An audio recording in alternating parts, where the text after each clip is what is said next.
Happiness is a choice. This is what Dr. Niño Mateo wants to teach us. And to achieve this, we need to learn stress management by controlling our emotions. So welcome, Dr. Niño.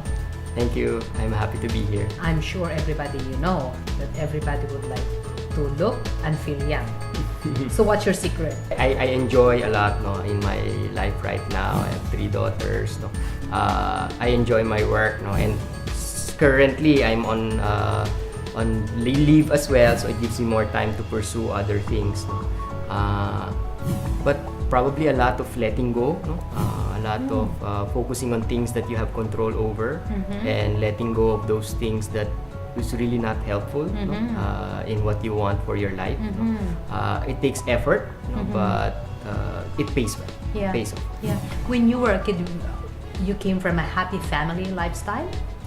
In a way, yes. I have no complaints. We come from a big family. We're 6. I have 5 siblings. I'm the 5th. Okay. And so they spoiled one? Well, for some time until the 6th came. But the youngest was 7 years younger than me, so I sort Makes of quite sense. to enjoy. Okay. I was given a time to enjoy being the youngest, for some time, for a while, until I can boss somebody around. The youngest who came. Part of that, I grew up knowing what happy looks like. And I'm blessed to say that, because not everyone, not all children, especially given the circumstances nowadays, if you watch the TV, watch the news, you'll see not everybody's given that chance or not opportunity, and that's sad. Your parents came from well-off, middle class? No, they were working class. My mom worked as a domestic helper for some time. So we're there, we're not there. Alam mo na yan. So, but when I was growing up, it was really a struggle financially with a lot of us having to go to private school. But we're still thankful. We have a big family. A lot of relatives came to support. So when you were a kid, how you start thinking of what you want to become? Especially your mother is away. I read a lot when I was young. So I think I went into psychology because I was reading psychology books during the time that I have to choose which course to take During in college. high school. In high school for college. So I was influenced by books. Okay. I wasn't as sociable as I was. So what's your biggest dream to be a psychologist? Really, not really a big one, but really to make a difference. I advocate for mental health. I advocate for choice. I advocate for wellness. So those are the things that keeps me going in the profession. I value the profession, and I want to work within it.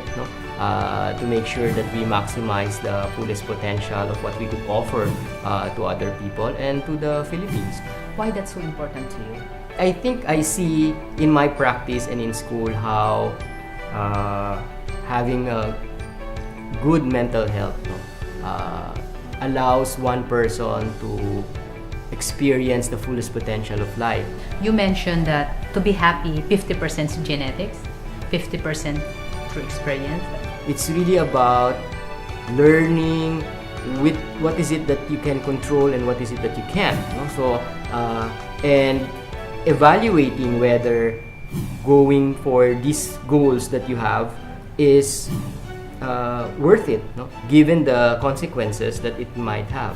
I'm not saying one is better than the other, but probably that one or every individual has to make a choice for himself or herself what goals to pursue and whether that goals are sufficient or worth it given the consequences of pursuing that goal is. And so many children also committing suicide. What's your best advice to avoid that? A lot of people have been talking about who these millennials are, what their characteristics are, and how different are they. Yes, they are, because the environment is different, as we are probably different from that of our parents. But in the end, I think we're more similar than different. and the needs that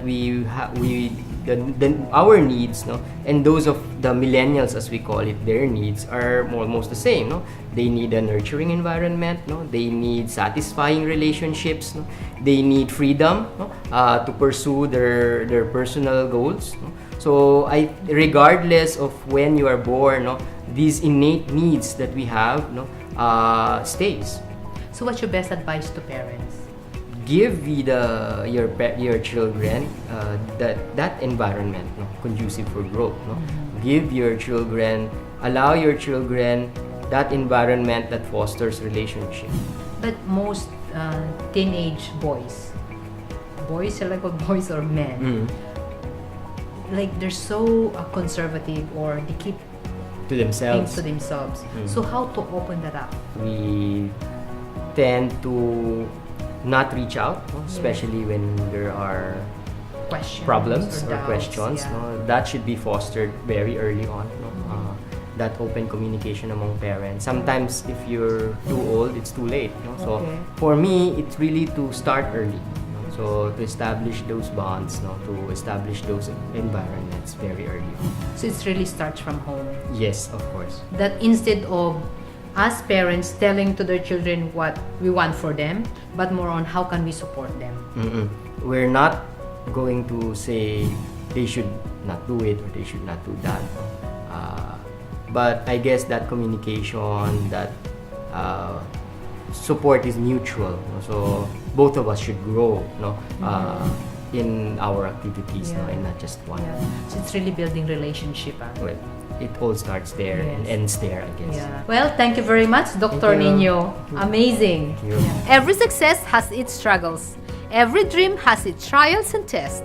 Listen to their stories, because if they did it, you can also be called self-made.